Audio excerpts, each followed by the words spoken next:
2단원 민주정치의 과정과 참여에서 1-2 우리나라 정부 형태와 정치제도에 대해서 배우겠습니다.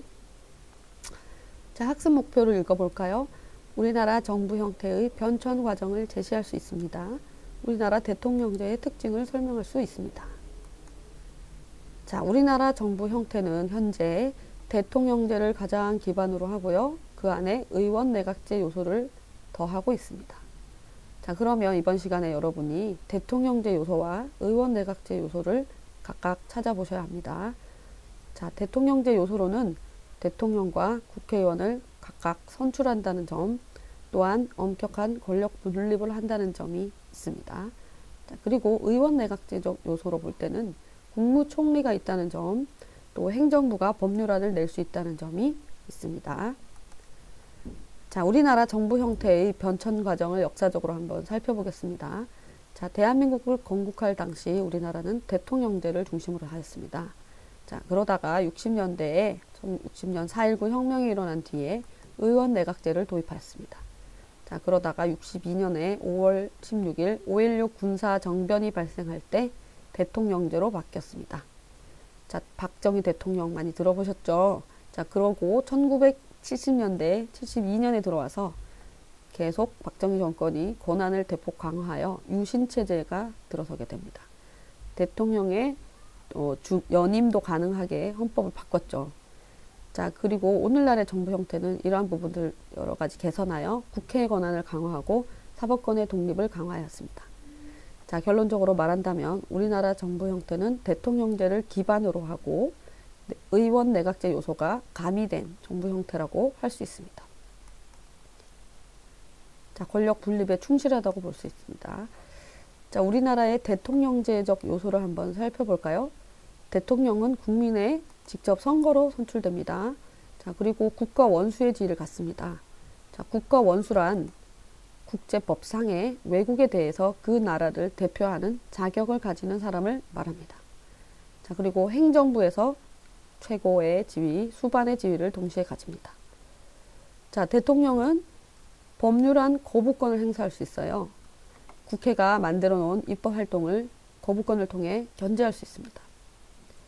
자, 그리고 국회는 대통령이나 또는 고위 공무원에 대해서 탄핵 소추할 수 있고요. 각종 동의권을 행사하여 대통령을 견제할 수 있습니다. 자, 그런데 우리나라는 기본적으로 대통령제인데 의원 내각제적 요소를 가미하고 있습니다. 자, 사항은 상당히 많지만 의원 내각제가 더 강하다라고 할 수는 없는 거죠. 자, 그래도 의원 내각제 요소가 많이 들어있네요. 찾아볼까요? 자, 부통령이라는 대통령제는 부통령이 있습니다. 근데 부통령 대신에 우리는 국무총리가 있어요. 자, 국무총리는 대통령의 명을 받아서 행정부를 통할하는 기관이에요. 이것들이 의원 내각제 요소라고 할 수 있어요.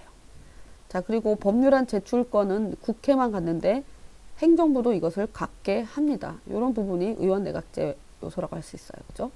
국회의원은 국무위원을 겸직을 할 수 있어요.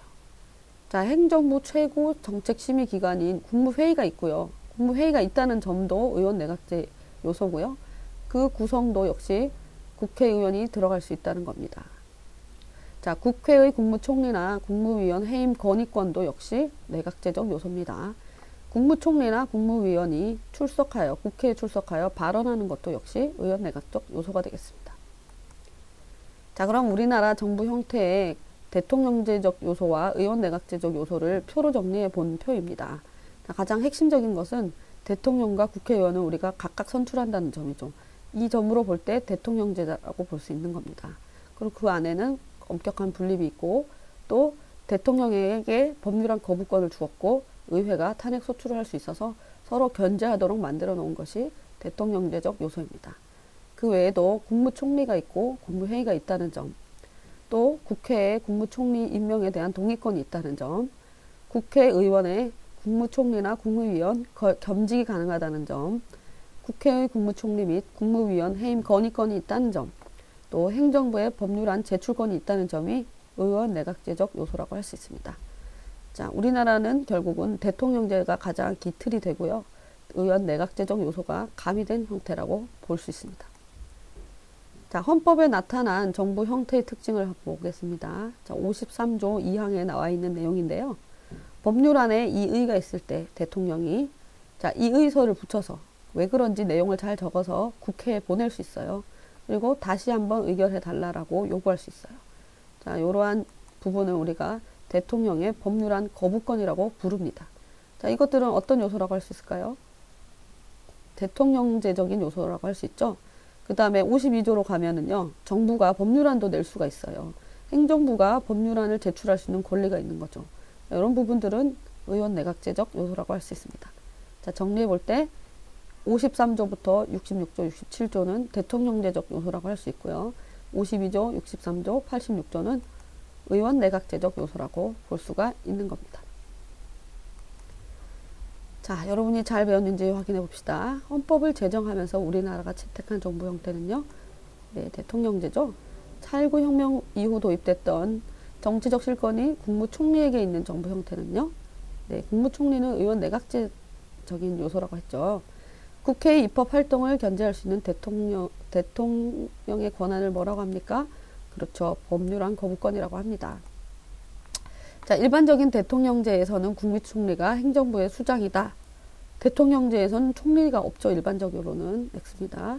자, 우리나라에서 국회의원은 국무위원을 겸직할 수 있습니다. 그렇죠? 의원 내각제적 요소입니다.